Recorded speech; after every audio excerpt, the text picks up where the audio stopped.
What's good, ladies and gents? We're back to part 2 of the install of this little girl, the Surron. So, man, this is gonna be kind of a pain. I forgot all about this, but this is gonna have to get smacked down up in there.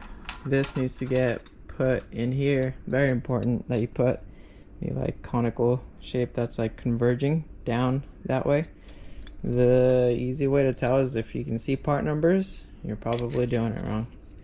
So this puppy will sit down in there, so that way the bearing can sit down. You see the shape of it? Here, there you go. So that way this bearing can sit down in here perfectly. Like so. Like that. You see that? So that's how that bad boy's gonna go. So that's gonna be the pain in the butt part. And we gotta do the same thing for this bottom one that's down here. Right here. So I just found one of my big old sockets that could go perfectly over it, you know? There's another one that I had found, but it was like on one edge, it was like slightly in. And I didn't want to hit it. And then it possibly make the opening wider and make it really hard to get this sucker in there. So what I'll do is see, I started just a little bit and see if it was even gonna be doable, or if I should just take it to the dealership or something and have them freaking press this real quick in there. But what I did was I literally just laid it flat center like this as much as I could, and then just give it a good whack with the rubber mallet. Make sure you don't use obviously a hammer that is steel or any of that goodies, because that'll definitely mess up, you know, all these surfaces. So there's that. And then I did in that same kit, you know, you get this little chingas with your bolt, and then this washer right here. It's kind of like a crusher washer. That never had to come off, because obviously we used it on the Fox 40s over there. So just gonna get this cleaned up, put some new grease on it, some new waterproofness grease, and then I pretty sure I got like everything else. I was able to find those other spacers, those washers, because I hadn't put it in here. Messed up when it came to that. Yeah, I'm gonna work on this, getting this pushed in all the way down. Same thing with this one. You know, see how you can't see any numbers? So you want to push that down in that direction, because this is gonna sit up into the frame, and then looks like this one's gonna be a lot easier to get in there. I don't know. Probably a good way to do this too would be if I kind of make 2 pieces of 2x4 or something that's not too hard, and throw like a long bolt through it, and I'm talking extra long, and some big washers, and then I can kind of crush this down in there to kind of make it pretty even, or could even, I don't know, yeah, I don't know if that'd work, so I won't even mention it. But anyways, that would be one way, but definitely gonna try the mallet first, and you know, can try to hit it as even as possible, because that mallet's, you know, on the bigger side. So as long as I can hit it pretty evenly, hopefully it'll go in nice and buttery. So I'm gonna tackle that first, and then yeah, see where we get. All right, guys. So as you can tell, she is all the way in, and it is meeting both surfaces. Ooh, so this wasn't as hard as I thought. Only took a couple of blows, honestly. So the first one, I was doing it, I mean, these are like the Harbor Freights in case you guys like decide you want to do it exactly like how I'm doing it. This is the 32, and that's how I initially got it in there. As soon as it, you know, like got even with the surface, this was basically touching this, so I just kind of tapped it in there slowly so I wouldn't ruin that surface, you know, because now it's metal on metal. And then I grabbed this 29, and dude, this thing just fit freaking cherry. I could have almost done it with just this one, but if I was slightly off anywhere, you know, I had to like kind of center it around. Could have potentially damaged it, so I'm happy with the way this turned out. as you can see, like, I mean, all you can really tell is this portion, it kind of went in slightly uneven, so it rubbed up against that metal. Took a little bit of paint, but whatever, dude. Who cares about the paint? So now we just got to get this sucker up in there, and that's it. So I'm just gonna give it a couple of blows with the hammer and see how easy it is to get up in there. Oh, well, check that out. So there you have it. That's in there. We got our race up in that BZ. So now it's the top one's turn. Oh, what are you doing, dude? I don't know why it started playing, but so the next step is to get on this one, the one that goes on the top.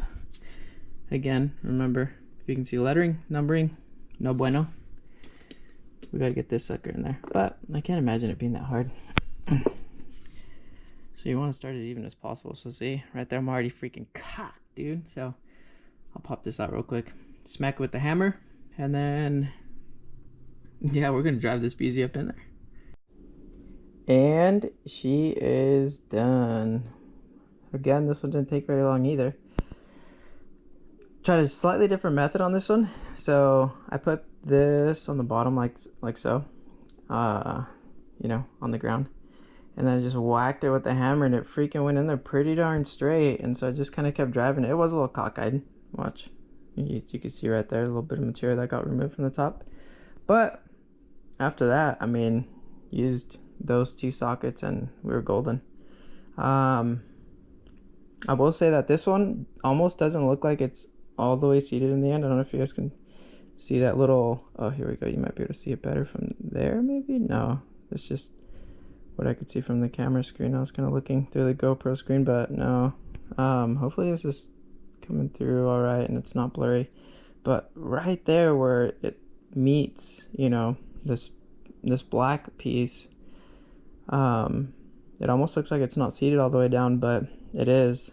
There's just like a slight little lip on that sucker, so yeah, be aware of that. Don't try to drive this sucker until you see that it's freaking flat, because originally I was like, I looked at it and I said I'm gonna give it one more whack, so I did, and it wasn't a very hard whack, but I also, like, it's pretty, I would say, like, distinct when you whack this and the bearing goes down. You can feel it pretty good. And so when I didn't feel it going down anymore or anything, it just like kind of bounced back at me. I started looking at this closer, stuck a little screwdriver in there, and I was like, yeah, this sucker's all the way down. So to prevent you guys from making that same mistake, don't whack it too hard after it kind of looks like this, because it's pretty much all the way down, or it is all the way down, not pretty much. Obviously the surfaces are mating, you know, one-on-one right there, but solely because there's a little edge to it, so it's normal. So now we pound this sucker in right there, and I think literally like the hardest part is done. So yeah, let me get after that. Ooh, we are on there. So yeah, just make sure freaking this piece is touching the frame completely all the way around, and you should be golden. And that's it right there. This one wasn't as bad as I thought it was gonna be either. Maybe 6-7 whacks and she went in. Also wanted to show you guys something. Oh man, hang on, let me open up my phone. Oh, what is that, dude? I told you guys I was gonna get it. So they're saying like towards the end of August or something like that is when they're expecting them. So then we'll have the motor, like I said in the first part of this. I'll just grab the motor from that sucker, swap it on over here, and then I still gotta figure out what I'm gonna do with the swing arm. If I get an aftermarket for that one, or if I just stick with the stock one, because I ain't doing anything crazy. I ain't jumping the bike 20-30 feet in the air either. So I mean, you know, I gotta go to work on Monday. I can't be doing that stuff anymore. No, but whatchamacallit, yeah, gotta decide on that. And one thing I don't like about those aftermarket swing arms is that most of them like add length to it, which I've been digging how easy it's just to pop wheelies. Not that it would be too much more difficult on a 72, especially with the gearing that I have on, 72 volt with the gearing that I have on, but you know, it's a slight disadvantage, dude, that I don't want. Anyways, next part, what's the next part? Like, it's getting yeah, we're gonna get started here. So I'm gonna lube these things up, clean it up a little bit. So you can see there's a bit of grime over there. Still some freshy freaking bearing grease in there that I had put on from last time. So yeah, give it a quick little clean and we should be good to go. Alright guys, so there you have it.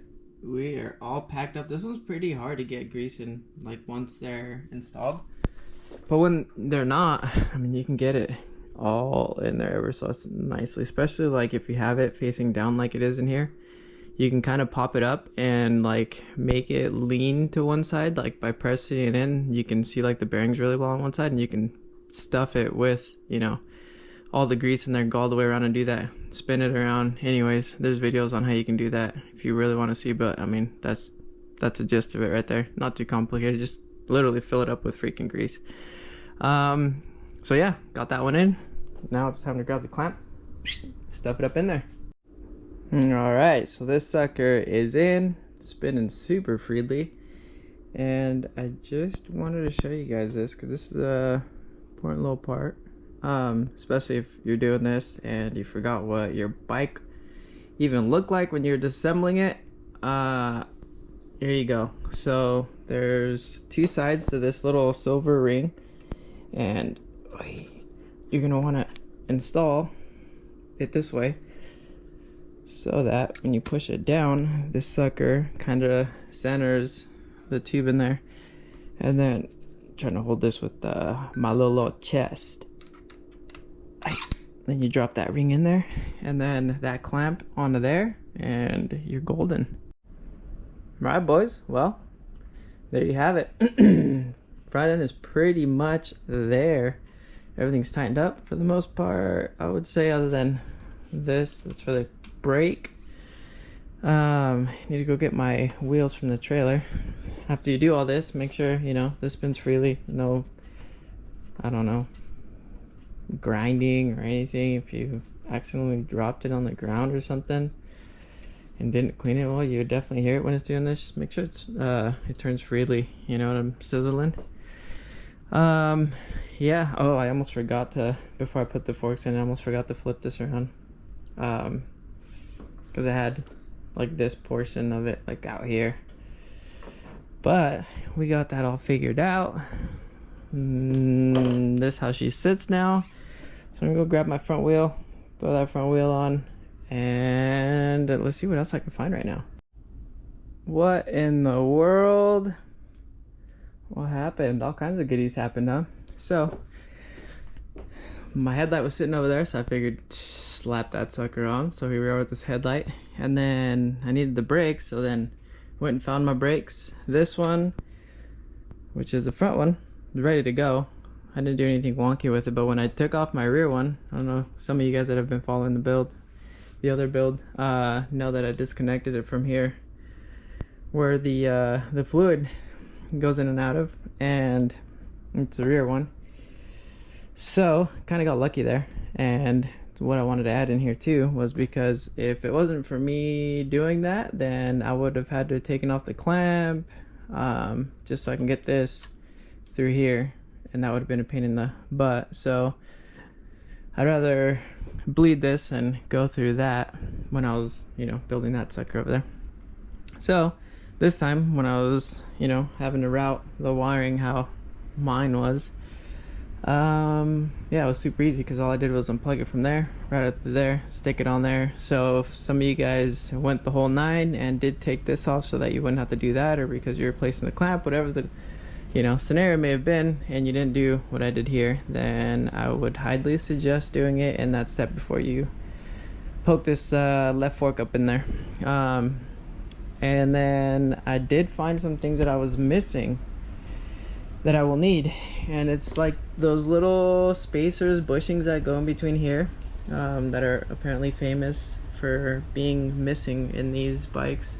So I'll have to order those, and then I have to order the rotor bolts as well, and that should basically complete the front end. I mean, I have grips and stuff, but why put those on? I still have to slide in, you know, the electronics. So that'll be another topic, but as you can see, front end's pretty much done. Oh, you know what, need to get something to cover this up here, huh?